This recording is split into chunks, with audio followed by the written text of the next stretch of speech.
بسم اللہ الرحمن الرحیم۔ سائبر کرائم میں جو ری فرینزک کا معاملہ ہے وہ 2016 کے ایکٹ میں اور اس کے جو رولز بنے تھے 2018 میں، ان میں اسپیسیفکلی پرووائڈڈ ہے۔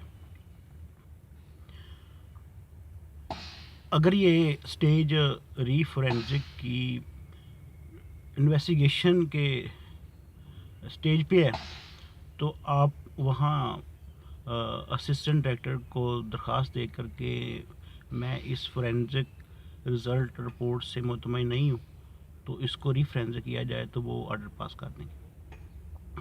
اور اگر یہ معاملہ یہ ایشو ٹرائل کورٹ میں زیر سماعت ہے تو پھر آپ کورٹ میں درخواست دے سکتے ہیں کہ بھئی میں جو یہ رزلٹ آیا فورینزک رپورٹ کا اس سے مطمئن نہیں ہوں، یہ حقائق کے خلاف ہے، یہ ان ایلیگیشن کے خلاف ہے جو میں نے اپنی درخواست میں کمپلینٹ میں ایف آئی آر میں اٹھائے ہیں، تو کورٹ بھی ری فورینزک کا آرڈر کر سکتی ہے۔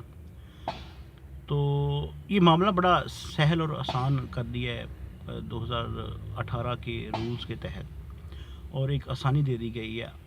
اب معاملہ یہ ہے کہ ہر جو سائبر کرائم NR3C کا پولیس اسٹیشن ہے وہاں پہ رپورٹ ہوتی ہے تو وہ ان کے آفس میں بھی فورینزک اور ٹیکنیکل رپورٹ تیار کرنے کی لیبارٹری ہوتی ہے اور سسٹم ہوتا ہے۔ تو اگر آپ ان ٹیکنیکل رپورٹ کے رزلٹ سے مطمئن نہیں ہیں تو پھر آپ جو سینٹرل اسلام آباد کی فورینزک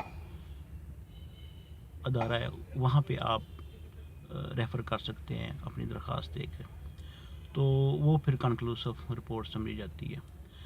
تو ایک بار ہی یہ فورینزک کی درخواست دی جا سکتی ہے کہ آپ اگر مطمئن نہیں تو آپ اپنی ری فورینزک کروا سکتے ہیں اور آپ ان ٹیکنیکل رپورٹ کو چیلنج کر سکتے ہیں جس میں رزلٹ جو ہے وہ آپ کے اطمینان بخش نہیں آئے۔ Thank you.